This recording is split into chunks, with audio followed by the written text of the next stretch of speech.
தீபக். யார் இவர் அப்படின்னா, கோழிக்கோடு சேர்ந்தவர்.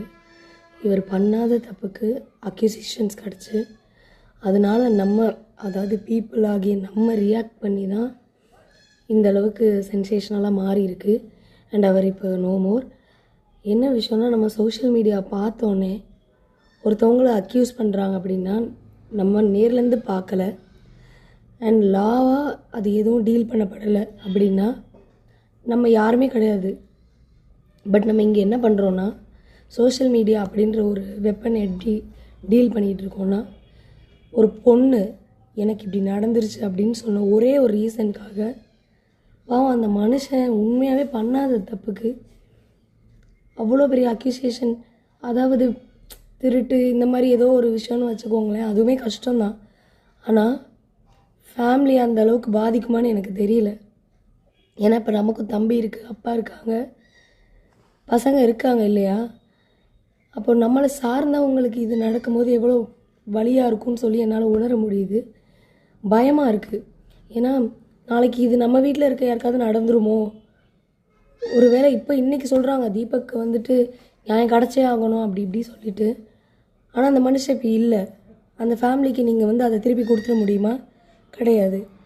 இது அந்த பொண்ணு மேலே மாத்திரம் தப்புன்னு சொல்லிக்கிட்டு இருக்காங்க. என்னையே கேட்டால் இதுக்கு ரியாக்ட் பண்ணுறோம் பார்த்தீங்களா, நம்ம மேலேயும் தான் தப்பு. எது சரி எது தப்புன்னே நமக்கு தெரியல. சோஷியல் மீடியாவில் ஒரு விஷயத்தை ஃபாலோ பண்ணுறாங்க, இல்லை ஒரு விஷயத்த இந்தப்பா இதுதான் இன்றைக்கி என் வாழ்க்கையில் நடந்துச்சு அப்படின்னு ஷேர் பண்ணுறாங்கன்னு வச்சுக்கோங்களேன், கண்மூடித்தனமாக நம்ம நம்புகிறோம். என்ன சொன்னாலும் அதை ஓ அப்படியா, இவன் இப்படி பண்ணான்னு சொல்கிறியா, சரி இரு இவனை இன்றைக்கி நம்ம விடக்கூடாது அப்படின்னு சொல்லி நம்ம டார்கெட் பண்ணுறோம். இப்போ இந்த பொண்ணையுமே நம்ம அதான் பண்ணுறோம். நீ இப்படி பண்ணில, இன்றைக்கி நான் தீபக்கு நியாயம் கிடைக்காம விட மாட்டேன் அப்படி சொல்லிட்டு பேசிகிட்டு இருக்கோம். ஸோ நமக்கு இங்கே டாபிக் தான் தேவைப்படுது. யாருமே ஜஸ்டிஸ்க்காக போராடல. ஒரு சில பேர் உண்மையாக ஜஸ்டிஸ்க்காக பேசுகிறவங்க கண்டிப்பாக பேசிகிட்டு தான் இருக்காங்க. ஆனால் ஒரு சில பேர் என்னென்னா, இன்றைக்கி ட்ரெண்டிங் டாபிக் இதானா, ஓகே அதை பற்றி நம்ம ஒரு வீடியோ போடலாம் அப்படின்னு சொல்லிட்டு போடுறாங்க. ஸோ இங்கே எப்படி ஆகிட்டுருக்குன்னா, ஒரு உயிரோட மதிப்பு இவ்வளோ தான் போயிட்டுருக்கு. ஒரு டாபிக் அடுத்து வேறு எதாவது நடக்கும், ஒரு டாபிக் ரேப் கேஸ், இந்த மாதிரி நிறையா விஷயத்தை சேர்த்து தான் சொல்கிறேன். என்னென்னா, சோஷியல் மீடியா நம்ம யூஸ் பண்ணுறதும் சரி, நமக்கு அடுத்த ஜென்ரேஷன் இருக்காங்கள, அவங்களுக்கு ஒரு பிளாட்ஃபார்மாக கொடுக்குறோம். ஸோ அவங்க அதை எப்படி யூஸ் பண்ணிக்க போகிறாங்கன்னு இருக்குது.